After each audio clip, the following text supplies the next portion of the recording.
गुलामी बेड़ियों की भारत फिर नहीं सहेगा, जला के शम्मा क्रांति की भारत एक बार फिर लड़ेगा। मैं आज़ाद था, मैं आज़ाद हूँ, मैं आज़ाद ही रहूँगा, इस आज़ाद धरती पे मैं आज़ाद ही मरूँगा।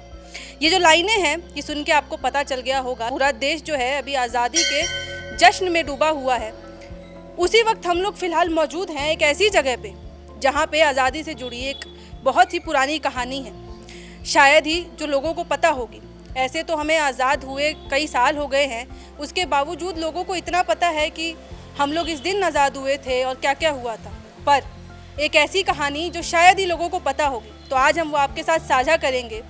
आज हम मौजूद हैं रांची स्थित पहाड़ी मंदिर में।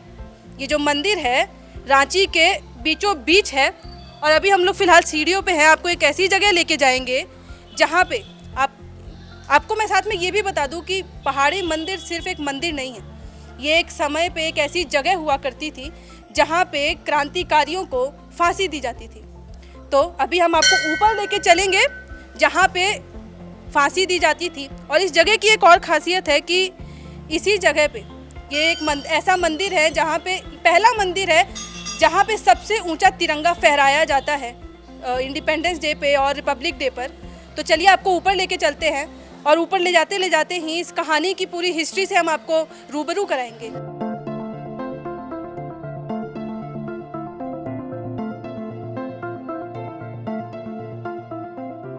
तो अभी हम मौजूद हैं पहाड़ी मंदिर के सबसे ऊंचाई पे। आप मेरे पीछे अगर देखेंगे तो आपको लगभग पूरा रांची दिख रहा है। और ये अभी यहाँ पे जब लोग इस दृश्य का मज़ा लेते हैं तब एक समय था जब यहाँ पे लोगों को आने में डर लगता होगा। क्या कभी किसी ने सोचा था ये पहाड़ी मंदिर जो आज पहाड़ी मंदिर के नाम से जाना जा रहा है, एक समय पे इसको फांसी टुंगड़ी कहा जाता था, यानी फांसी का घर, जहाँ पे लोगों को फांसी दी जाती थी। इस जो जगह की कहानी है वो काफ़ी पुरानी है। माना जाता है अंग्रेज़ों के समय में ये जो जगह है वो पालकोट के राजा की निजी प्रॉपर्टी हुआ करती थी, जो कि उन्होंने अंग्रेज़ों को दी हुई थी, क्योंकि तब वो अंग्रेज़ों के समर्थक थे। और अंग्रेज़ जो ब्रिटिश सरकार थी वो इसका इस्तेमाल करती थी उन स्वतंत्रता सेनानियों को फांसी देने में जो लड़ रहे थे हमारे देश की आज़ादी के लिए। तो मेरे पीछे जो आप पोल देख सकते हैं ये वही पोल है जहाँ पे सबसे ऊंचाई पे शहर का और देश का जो हमारा राष्ट्र ध्वज है वो लहराया जाता है। ये जो पोल है वो लगभग नीचे से अगर हम देखें तो 493 फीट की ऊंचाई पर है और इस पोल की खुद की जो हाइट है वो 81 मीटर की है और इस पर लगभग 20 मीटर और 30 मीटर का लेंथ और विड्थ में जो तिरंगा है वो फहराया जाता है। हालांकि जब हमने नीचे बात की तो हमें ये पता चला कि 9 साल पहले जब स्थापना हुई थी इस पोल की तब से तिरंगा फहराया जा रहा है। तब रघुवर दास की सरकार थी और हमारे नेताजी सुभाष चंद्र बोस की जयंती वाले दिन सबसे पहले यानी 23 जनवरी को जो है ये तिरंगा फहराया गया था। लेकिन अभी बीते कुछ सालों में जो है वो तिरंगा नहीं फहराया जा रहा है। ये परंपरा क्यों टूटी और ऐसा क्यों नहीं हो रहा है अब वो हम जानेंगे। अंदर मौजूद जो हमारे पंडित जी हैं उन लोगों से जानेंगे, वो हमें बताएंगे कि ऐसा क्यों है। हमें ये जानना है कि अभी लोग कहते हैं कि जो पहाड़ी मंदिर है पहले फांसी घर के नाम से जाना जाता था यानी फांसी टुकड़ी, तो उसका वजह क्या है? क्योंकि सब तो बताते हैं कि यहाँ पे स्वतंत्रता सेनानियों को फांसी दी जाती थी, पर असल में क्या कहानी है अगर आप बताएंगे तो ज़्यादा अच्छे से पता चलेगी। झारखंड की राजधानी रांची में ये पहाड़ी मंदिर तीसरा नाम है और ये पहाड़ी मंदिर झारखंड की मुकुट है राजधानी रांची में। अब आपको हम पीछे ले चलते हैं प्राचीन समय में। ये जो पहाड़ है प्राचीन समय में पालकोट का जिम्मेदार का है। उस समय प्रथम नाम था रीची बुरु, पहला नाम था रीची बुरु और पहला नाम रीची बुरु था। उसी समय से ये नागदेव का पूजा, ये छोटा नागपुर राज है, ठीक नहीं, नागवंशी राजाओं के समय से ये नागदेव का पूजा होता है। यहाँ ये चट्टान जो नीचे है 7,500 वर्ष पुराना है। ये हमने सुना है कि तब ये उनकी निजी जो है वो प्रॉपर्टी हुआ करती थी जो उन्होंने अंग्रेज़ों को दी हुई थी। अंग्रेजों को नहीं दिया, जब उनके अंडर में ये पहाड़ था उस समय प्रथम नाम तो बताया कि रीची बुरु। रीची से तो रांची बना और बुरु का मतलब होता है मुंडारी भाषा में पहाड़ जंगल।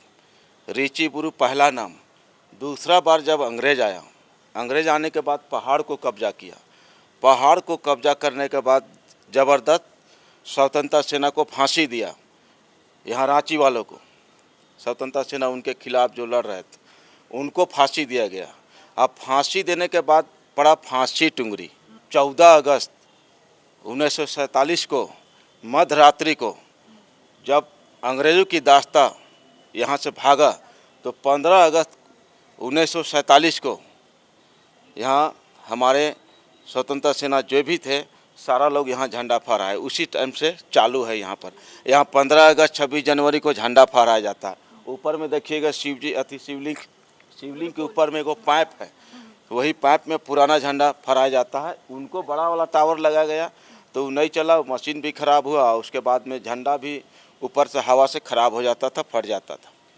तो कहते हैं कि ये ऐसी जगह जहाँ पे सबसे पहली बारी, मतलब जब देश आज़ाद हुआ था तो जब लाल किला पे तो बाद में फहराया गया था, पर सबसे पहले रांची में, क्योंकि 14 और 15 की मध्य रात्रि में झंडा फहराया गया। फांसी देने के बाद, मारने के बाद इसी में डाला जाता था। तो ये कुआं मतलब तभी बंद कर दिया गया था? उसी समय तो काम हो रहा है, इसलिए इसको बंद कर दिया गया है, गिट्टी बालू। तो आप लोग देख सकते हैं मेरे पीछे जो इतने सारे पौधे हैं, जो इतने सारे पेड़ पत्ते जो लगे हुए हैं, दरअसल ये कुआं है। ये वो कुआं है जो आज भले ही बंद है और ढक गया है, लेकिन एक समय पे जब हमारे फ्रीडम फाइटर्स को यहाँ पे अंग्रेज़ों के द्वारा फांसी दी जाती थी, उसके बाद जहाँ उनको लेके आया जाता था, ये वही जगह है, ये वही कुआं है जहाँ पे उनको डाल दिया जाता था। और ये जो कुआं है, जैसे मैंने आपको जो पहले जो जगह दिखाई, वो तालाब के साथ ही जुड़ा हुआ है, वो बड़ा तालाब, उसके साथ ही कुआं जुड़ा है। और जब उनको उस वक्त पे डाला जाता था इस कुएं में, तो वो लोग यहाँ से बह के उस तालाब में पहुँचते थे। तो ये जो कुआं है, इसकी भी एक कहानी है, इसके पीछे भी जो इतिहास है, वो सोच के बहुत डर महसूस होता है कि एक समय पे हमारे जो क्रांतिकारियों को है फांसी के बाद यहाँ डाला जाता था। सर, आप कहाँ से आए हैं? हम बरेली उत्तर प्रदेश से आए हैं और ये भगवान बिरसा मुंडा की पावन जमी पे यहाँ आए हैं। और जिस स्थान पे हम खड़े हैं, इस स्थान के बारे में हमने बहुत सुना है कि यहाँ सबसे ऊंचा ध्वज जो है वो फहराया जाता है, जो कि मेरे राइट हैंड पे है। अब चूँकि राष्ट्रीय ध्वज की अपनी एक मान मर्यादा होती है, हवा चलने के कारण और विभिन्न कारणों से वो फट जाता था, इसलिए अब उस ध्वज को इस स्थान पे फहराया जाता है। 15 अगस्त को आएंगे आप यहाँ पे जब तिरंगा लहराया जाएगा? मैं बार बार यहाँ आना चाहूँगा इस पावन भूमि पे। ये भूमि इतनी अच्छी है, इतनी पावन है, इतनी प्रेरणादायक है, इस भूमि पे बार बार आना चाहूँगा। तो जैसा कि आपने देखा, ये सर जो हैं अपने परिवार के साथ बरेली से आए हैं और मात्र फांसी टुंगरी का नाम सुन के यहाँ पे वो तिरंगा लहराते हैं, जहाँ पे वही देख रहे थे जब हमने इनसे बात की। और इनकी बात से आपको पता चल गया होगा कि इस जगह की अपने आप में कितनी विशेषता है कि लोग दूर दूर से भी इस जगह के बारे में जानने के लिए आते हैं। तो ऐसी और कहानियों के लिए, आज़ादी से जुड़ी ऐसी और कहानियों के लिए, या और भी ऐसी रहस्यमय कहानियों के लिए देखते रहें एयर नाउ। मैं हूँ आपके साथ साक्षी पांडे, कैमरा पर्सन सुमन के साथ।